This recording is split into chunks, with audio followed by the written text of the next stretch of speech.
2012 has been, I think, what we call a slowing of the year. Last year and the year before were strong years for global real estate, driven UK in 2010, then US in 2011, nearly 10% returns globally.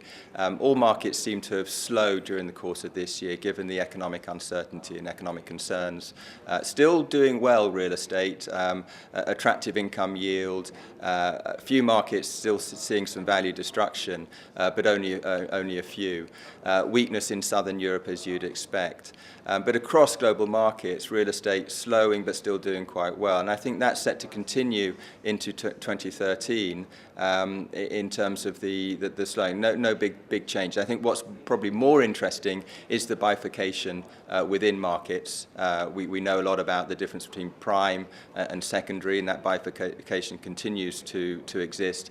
And also between funds. There are the funds that have done really well through the crisis and the ones that haven't, the funds and portfolios. And that's what we've been spending a lot of time on, trying to understand which portfolios are well placed in this environment. And I think what we're doing on the back of that, I think what's been very interesting over the last couple of years is the continued and growing interest in global real estate.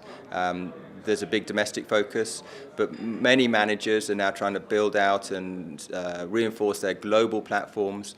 And we're doing a lot more work with global investors, the sovereign funds, but also big pension funds who are looking for benchmarks across global markets, looking for those analytics to help understand how their managers are performing. So I think that's very exciting. I think one of my big concerns through the crisis was everyone would retreat to being domestic. But I think there is this interest and appetite in global real estate. It's a big diversifier, and we see these moves from the managers and from the investors.